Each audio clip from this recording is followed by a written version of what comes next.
The table here summarizes these types of shapes and gives you a couple examples of these molecules and the bond angles, which is important.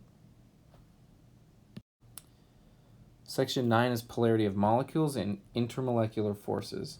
We have bonds that can be polar or nonpolar based upon differences in electronegativity values between the two bonded atoms. But that doesn't guarantee that a molecule with a polar bond or multiple different polar bonds is in itself polar. If I just look at a hydrogen-chlorine bond, you're going to have a shift of electrons towards the chlorine because chlorine has an electronegativity of 3.0, hydrogen is 2.1, which gives the hydrogen a partial positive charge and a chlorine a partial negative charge. Okay, there's only two atoms there to consider. But if we have a molecule like carbon dioxide, where we have double bond between the carbon and the oxygen like this, and right here, we have this 180-degree bond angle. It's linear triatomic. So it's symmetrical about a line connecting all three atoms.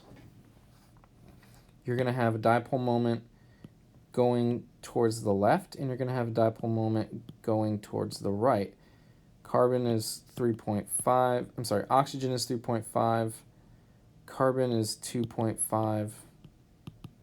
So if you look, these two dipole moments are equal in magnitude, but opposite in direction.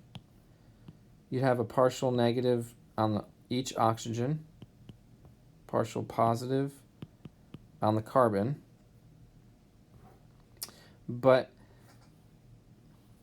this dipole moment is exactly the opposite of that one. They cancel out.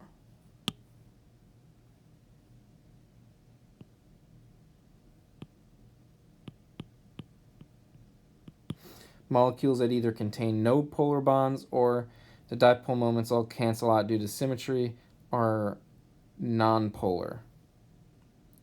Carbon dioxide is a nonpolar molecule, even though it has polar bonds. If all of the bonds are nonpolar, then you don't have to worry about it. It's automatically a nonpolar molecule.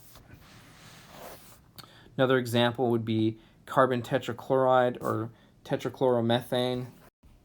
This molecule is symmetrical in all three dimensions, x, y, z coordinates. It's hard to see with a two-dimensional picture, but since the bond angle between all four of the chlorine atoms is 109.5 degrees, they all cancel out. So the three that are going down right here, they're like going down by 1/3, and they cancel out the up portion of that dipole moment. And I could look at it another way. The backwards component of that is canceled out by the forward components of those, and so on and so forth. Any way you look at it, since the molecule is so perfectly symmetrical, every bond is a carbon-chlorine bond, the molecule is nonpolar. Polar molecules are molecules that contain polar bonds whose dipole moments are either additive or they do not cancel out entirely. Water is an example of a polar molecule. If you look at the dipole moments, you can see that they are additive in the y direction if you have y-axis, x-axis. You have up and to the right there.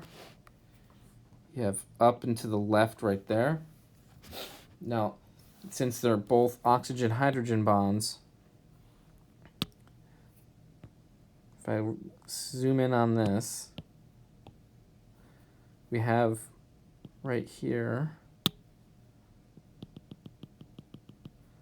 a positive X component of that OH bond.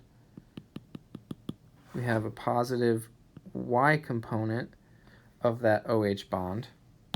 And we can do the same thing for the other oxygen-hydrogen bond. but this is going to be negative x.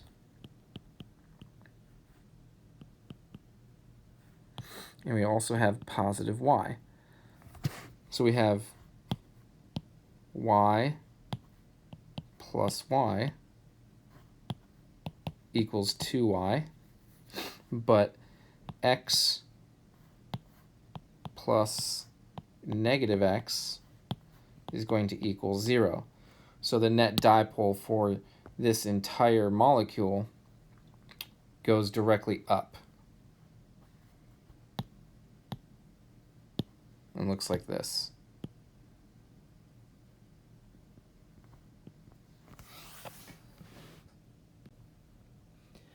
Ammonia is a three-dimensional shape. The dipole moments of those also are additive, and they go directly up from it as well.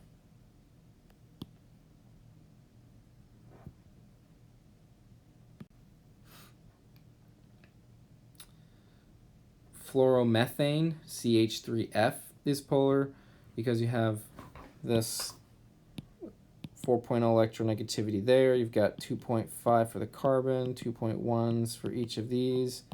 You would say that these three bonds are nonpolar themselves, so the only one that you need to worry about is the bond right there, and since there's only one dipole moment to consider, that's where your molecule's dipole moment goes. Another one we have here is OF2, which is oxygen difluoride, and you can see the dipole moments are pointing away from each other, and if you look at the components to them, the X and Y parts, the Y parts are adding to each other, the X parts are canceling out, and so you get this net dipole moment.